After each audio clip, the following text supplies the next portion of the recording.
Hey y'all, I'm Arwen, the professional joy seeker. As you know, in my quest to be the Barbara Walters of YouTube, I am talking to lots and lots of people. Now, this person is not necessarily somebody you may have heard of on YouTube. If you're on Instagram, I would imagine you've heard of her because she cuts a wide swath across Instagram. This is one piece by her. Her name is Sharron Basanti. And Sharon is the creatrix of one of my favorite oracle decks. This is the sealed copy, and I'll pull out my other copy. The Seeds of Shakti Oracle. And it's a little deck. You can see it's not a great big huge deck. It's perfect to pop in the purse and go. You can also get little sari bags. Not, gosh, I'm sorry, but sorry, like the outer garment.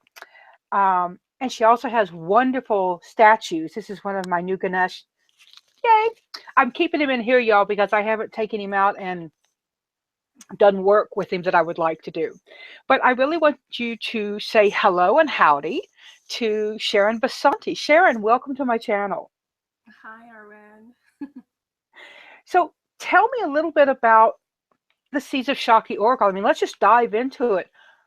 Why? Why did you create an oracle deck? Yeah, I wasn't planning on creating an oracle deck. On Christmas Day 20, I'm trying to get the year right, 2015, my partner bought me a set of watercolors and paper. And that evening, I went out and did the chakras. And then it just kind of evolved from there. And I thought, oh, first I was going to make a chakra affirmation deck. And then more images started to come to me. So I just kept painting, and it just kind of took on a life of its own. And here we are. It's an amazing deck. I mean, I keep using the word amazing, but guys, if you've watched my Terrascopes at all, you've seen me use this. And it comes with, this is the working deck that I've got. It comes with a very nice, whoops, I've got stuff on the inside. It comes with a really nice guidebook. Um, and you've really, really gone into depth on these descriptions. This isn't a little white book, guys. This isn't, keywords, five of them, and go. There's a lot going on in this book. And then you get, let me pull the deck out. As you can see, like I said, I use this deck all the time. But these are some of the images that you're going to see on this. That looks like Hanuman. Hanuman, the monkey. I thought it was the Monkey King, the monkey god. Um, but just beautiful. Is that who is? I can't read from the back, Lakshmi. These are beautiful, beautiful things. And you say that you've never done this kind of work before? Oh, look, he wants to show up again. Okay, who's in our face right now? Your devotion is your strength. Why is he showing up for you, Sharon? I think it's about what's been big for me in 2017 and even the previous year is coming from my heart. So everything I do, I want to come from my heart space, not anywhere else. Because I feel if I veer off of that, nothing will be in alignment for me. And when nothing is in alignment for you, you just kind of lose your creative spark. I agree. I very much agree with that. Um, my I'm not switching back and forth correctly. I don't, that's why you see me staring down at the computer. I'm like, what is it Oh, doing? okay. So you self-identify as pagan, correct? Yeah, eclectic pagan. Okay. What's the first? This is where I jump into all my questions. What's the first thing you can remember about witches, pagans, just like even the first cultural reference you ever had? Yeah, I think for me, it's connected to Hinduism, right? Because Hinduism is quite pagan, because there's a lot of worshiping of the moon cycle, connecting with nature. So for me, that was my first glimpse of. And as I started to get more involved in the local spiritual community, I got introduced to more of the Wiccan, the Celtic, the European style of paganism. But I'd love to like learn more about even Egyptian or African because it's everywhere, right? I was just talking with Joe Morris about the fact that Every person I've ever met has this thirst, this hunger for more information. And so you're kind of confirming that, like, yeah, more about the Egyptians, more everything, more, more. So, what's your favorite form of divination? Is it your own deck, or do you have something else you use? It's a toss up between tea leaf reading and tarot. Tarot was where my spiritual journey started and everything else unfolded for me, and then tea leaf was my second love. But right now they go hand in hand for me. So when I used to do intuitive sessions in person, I would always do tarot and tea leaf together because they just play off of each other so nicely. So those are my two go-to divination types. Are you familiar with the tea leaf cards, the ones that Ray Hepburn did? Yes, I have the first edition, and then they went out of print. And I'm so glad to see them back now. Yeah, I was super excited when they did that. I'm hoping that I can talk to Ray and maybe figure out a way to get her to do an interview. Technology is not a strong suit, but man, can she read the tea leaves. Yeah, definitely. And when I do my tea leaf course, I always bring out her cards, and then they were out of print. So one of my students went and contacted her directly and was like, I need your deck. How can I get it? And luckily she had one. So she got it. Yeah. That's awesome. And you teach. Tell people what you teach. Tell them about your school. Oh my goodness. Okay. So this was back in July of 2010. I started to gather people, and we were looking at 21 ways to, it's on the tip of my tongue, 21 ways to read tarot or the cards by Mary Greer. And we were doing a book club. And from there, it just kind of started, and people wanted me to teach the tarot. So then I started teaching that, tea leaf, ceromancy, you name it, the chakras. And I was also reading at a store for about 6 years. I just gave that up in October because I wanted to focus more on the online side of my work. So, yeah, that's in a nutshell. Very cool. Now, let's talk a little bit about spell working and doing things of that nature. Have you ever done a working that backfired or didn't really do what you wanted it to do? Mm. Yeah, I'm just trying to think of that.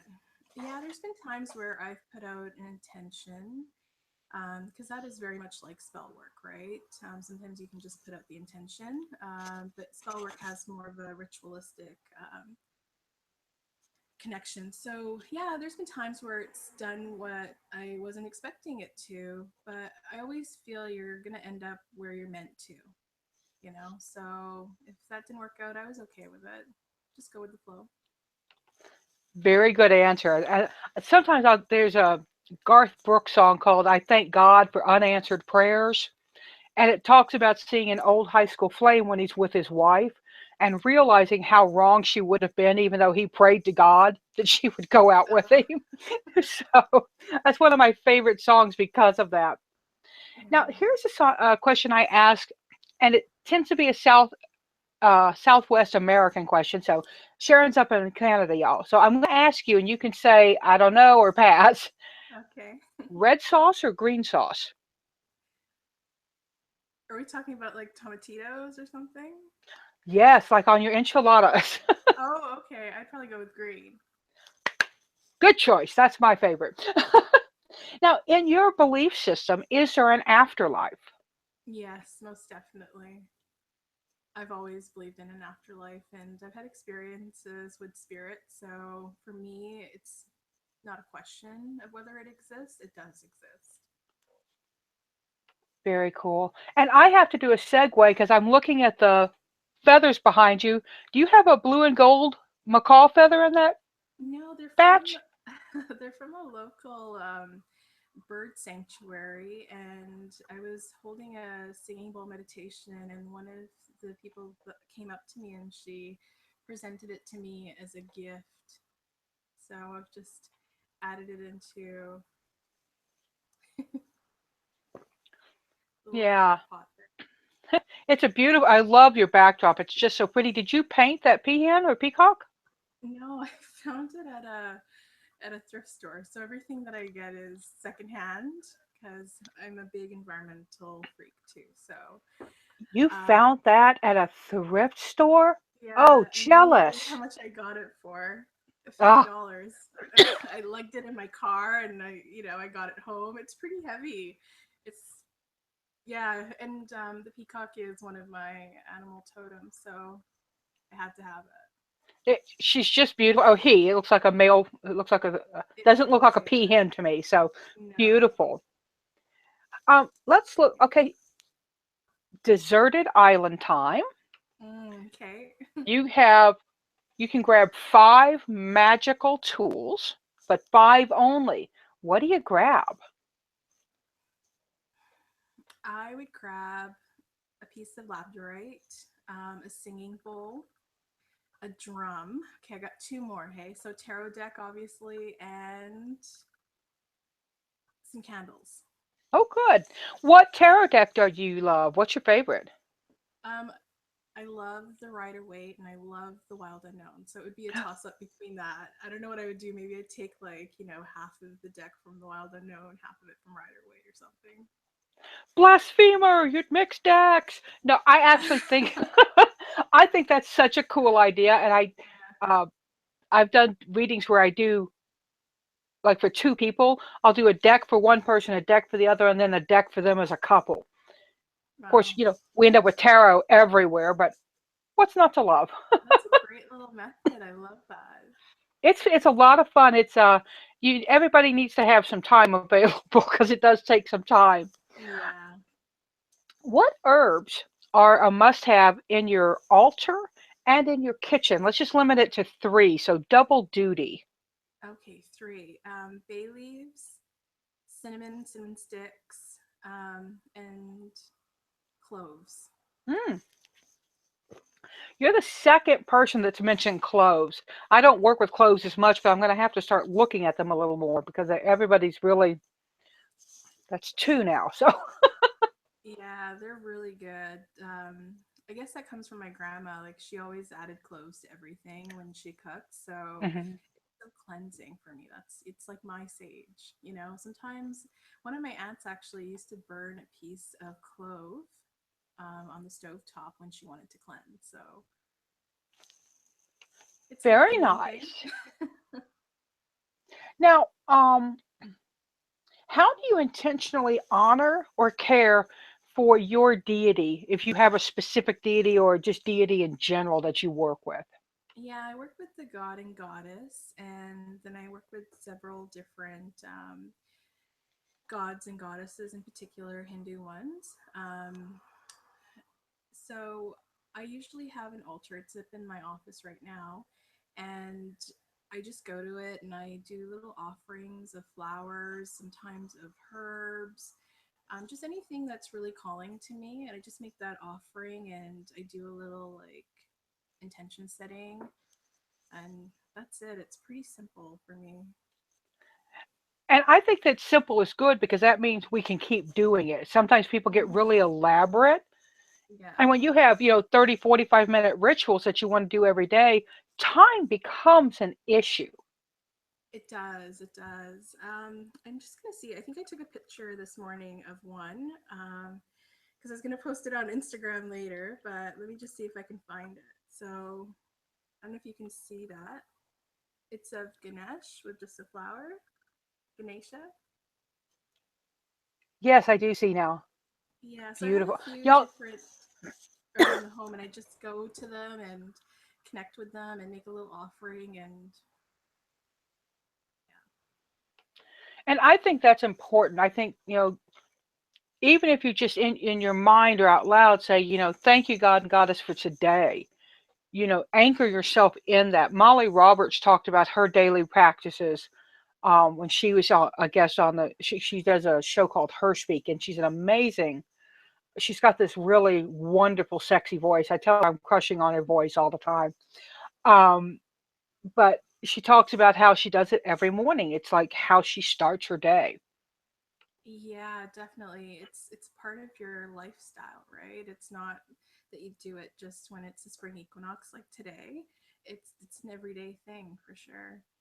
Yeah, and Yeah. also more importantly, like the god and goddess exists within us, right? So like what you just said, you can just put it out there and connect. You don't have to have a little altar, or I could go on about this forever. So No, I think that's really important. And I love that you said you have altars here and there about the house. People don't really realize.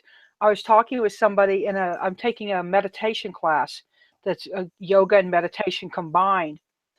And somebody said, I don't think I have altars in my house. And I looked at her, I said, do you have pictures of your family anywhere? yeah. She said, yeah, I've got a group of them. I said, that's an altar. Mhm. You're Yeah, honoring. yeah, that's very true. Like for me, like any table, any shelf space is an altar, because you're putting things there that you love with intention, and that's the key. Did y'all hear what she said? You're putting things there with that you love with intention. The intention word's a big, huge word, right? Write it down. Do it with intention. That's a Yeah. big piece of practice for me. Okay, Sharon, let's see. What do you do for self care? What's something that makes you just, how do you nurture yourself? I need quiet time. I'm actually pretty introverted, so I can be extroverted for, a couple hours, but then I need my alone time. So sometimes what I do is I just turn off the lights and lay down on my bed and just take a few deep breaths. Or, I'll go into my office space, sit on a meditation cushion if I really feel like it. But sometimes you just need to lay down and just breathe. So for me, that's huge. Are you me? Because that's like almost exactly what I would tell somebody is that I can be out there, and then when I'm done, close the doors. For me, I go into the Yes. shower and I shower with the lights off. Oh, My yeah. husband laughs. Are you a I need water to try sign? that. No, I'm air. Yeah, but yeah, dark showers are like my thing. And sometimes I'll put music on. Sometimes utter, complete silence, just the sound of the water. Yes, I love the quiet too. Sometimes I can just sit there with nothing, like no music, no TV, and you know, and the time just flies by so fast. You are me. Because yeah, I don't. If I have the radio on or the TV on, I'm actively listening or doing something with it. I don't have background noise. I don't have background music. It actually can make me feel jittery. Mm. So, well, let's see. Oh, here's a question that I love. Name something that always brings you joy. That always brings me joy. My family, first thing. So that's my partner and our two dogs. So Yay, two dogs. What kind of dogs? they're long-haired Chihuahuas. They're rescue. So they're beautiful. They're gorgeous. They're on my Instagram. You can check them out. I I, I have Chihuahua mixes. I have five dogs. Oh, no So way. yeah, they're all rescues. The eldest is she's got a heart condition right now, so we've got her started on heart medicine. I Mm, drove to Denver so she could go to see a heart specialist. I mean, wow. I don't have two-footed kids. I've got stepkids who are Yeah. dear to me, but I don't have any kids I've given birth to. So the my dogs and cats are my babies. I hear you. I'd probably drive to Denver too. So Sharon, what's your favorite meal? This is just one of those offhanded questions I ask because I love to know what people like to eat. Yeah, I love kitchery. Have you ever heard of it? Say it again. It's called kitchery. It's basically lentils and rice together, and then you add in onions and garlic and turmeric. And it's something my grandma would make for me when I was younger.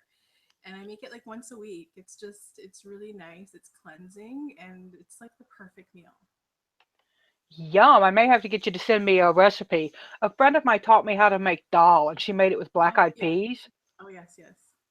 Uh, and I could eat that like nobody's business. It's so good. Yeah, yeah. There's so many different types of dals out there. So you just add rice. It's with yellow lentils. Yeah, and she would Suchita, she had worked with me when lived in Austin, and we got to be very good friends. I have never had like a work friend before. I know it sounds weird, but I never got close to anybody I worked Hmm. with for many reasons. But you can't not. adore this woman. She's a Sagittarius, and she is just so freaking friendly. She's a wonderful human being. So, and I kind of miss her. I need to get back to Austin and And bug see her. her. Yeah. But she was really sweet about teaching me how to cook. So she taught me to make dal. I can make chola masala, Oh and wow. there, she tried to teach me to make sag paneer, but I got the wrong kind of paneer. So I Oh got yeah. soft kind instead of good hard. Oh yeah, yeah. Yeah, but I love But sag paneer too. That's really good. But you know what? Do it with spinach. oh, And yes, yes. And then yeah. Anyways, but I know. And then we went into food. People whine at me because on yeah. they say that this my interviews always make them hungry. I don't know what to Yeah, tell it's y'all. motivating food. Excuse me. So here's one ghost story time. Do uh, you have any kind of a ghost story you can share with us? Spooky, funny, it doesn't matter. yeah, I definitely do. It's the first time I ever saw an aspiration. So I was about 10 years old, and my parents were making a new home. This is up in northern BC in Terrace. It's just near the Alaskan Panhandle. And it was about 10 at night, and I was going to bike home to our old home. And I opened the door, and there was this man just standing there, but he wasn't living. He was on the other side, different Wow. colors of gray. Like I can still remember him, and it's been like, quite a few decades since that. And he had a pocket watch. I remember his hair was curly, and he was wearing, like quite a European style, like suit, three piece with a vest. Mm. And I ran screaming. I shut the door and I ran and I screamed. And my mom was like, "What's going on?" I'm like, "I just saw a ghost." She's like, "No, you didn't. Don't worry." And I've always wondered, like, if that didn't happen, maybe I would have ridden my bike home and something would have happened to me. I don't know, but it felt so protective. Like, when I look back on it now, I'm like, yeah, maybe that's why that happened. Because I stayed until my parents wanted to go and I left my bike there. I was like, "I'll come in the car." Wow, So I'll bet he was there to prevent you from getting on the bike for whatever reason. I mean, that's one of those things we can't know why, but we can be very glad you didn't go. yeah, like my crown chakra is just tingling now just talking about it. But that was one of my strongest experiences. And I've had a few other ones, but that's the big one for me. That's a very cool one. I Yeah. once woke up as a child, and I couldn't have been more than 8 or 9 years old, and there was a knight in armor. I mean, complete, had his visor up over the bed, looking at me like this. He looked so surprised and so shocked, and I before I could say anything, he just disappeared. But he just looked like I don't know how else to describe it. Yeah, you know what? I had one experience similar to that where I felt like they were dressed up in a costume, right?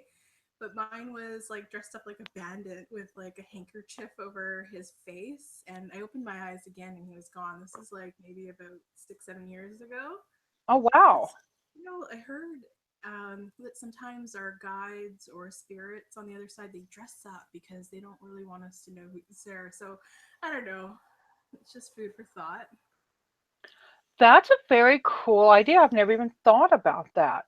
But that would make sense because, particularly if they're an entity that we might not translate in Mm-hmm. our experience now, they have to, put on what we can translate. Mm-hmm.